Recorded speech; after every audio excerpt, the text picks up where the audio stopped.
Hi అందరికీ. Telangana style పప్పు చెక్కలు బియ్యం పిండితో ఏ విధంగా చేస్తామో నేను ఇప్పుడు మీకు చూపిస్తాను. మీరు కూడా ట్రై చేసి టేస్ట్ ఎలా వచ్చిందో కామెంట్ రూపంలో చెప్పండి. దీనికోసం బియ్యం పిండి, దాంట్లోకి పచ్చి శనగపప్పు 1 అవర్ నానబెట్టాలి. పల్లీలు పొట్టు తీసి ముక్కలుగా చేసి పెట్టుకోవాలి. వేయించిన నువ్వులు, కరివేపాకు,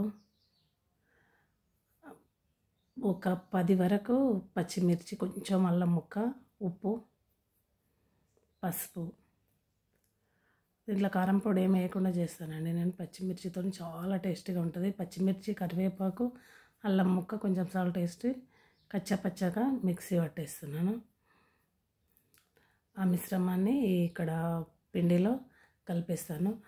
కారం పొడితో చేసే పప్పు చెక్కల కంటే పచ్చిమిర్చితో చేసే పప్పు చెక్కలు చాలా టేస్టీగా ఉంటాయండి. మా పిల్లలు వీటిని ఎక్కువగా ఇష్టపడతారు.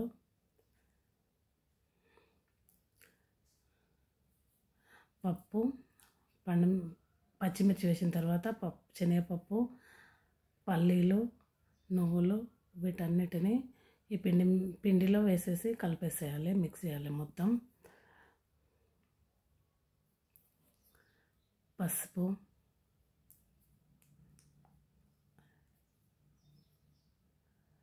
సాల్ట్ కొంచెం తక్కువ పడుతుందండి. ఆల్రెడీ మనం పచ్చిమిర్చిలో వేసాం కాబట్టి కొంచెమే సాల్ట్ వేసుకోవాలి. మొత్తం పిండినంతా బాగా గట్టిగా ప్రెస్ చేస్తూ కలిపేసేయాలి.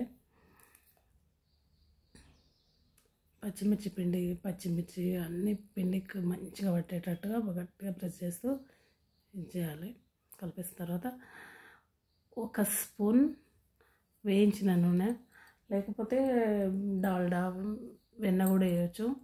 కానీ నేను ఇక్కడ వేడి నూనెనే వేస్తున్నాను. ఇప్పుడు వేడి నూనె వేసిన తర్వాత కూడా పిండిని మంచిగా ప్రెస్ చేస్తూ కలిపేసేయాలి. వేడి నూనె పిండిలో వేయడం వల్ల గుల్లగా మంచిగా వస్తాయండి. తర్వాత వేడి నీళ్ళతో పిండిని కలుపుకోవాలి. వేడి నీళ్ళతో పిండి కలుపుకుంటే చెక్కలు మంచిగా వస్తాయి చేయడానికి. మనకు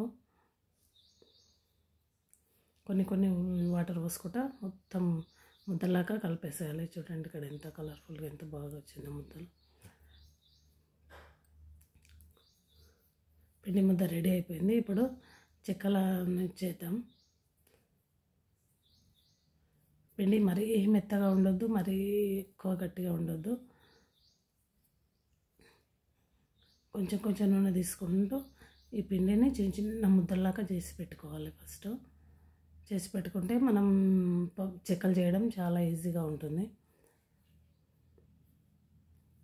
ఇక్కడ అన్నీ చేసుకొని ఒక ప్లేట్లో పెట్టుకుంటున్నాను నేను. తర్వాత చెక్కలను చేసి వేయిస్తాను.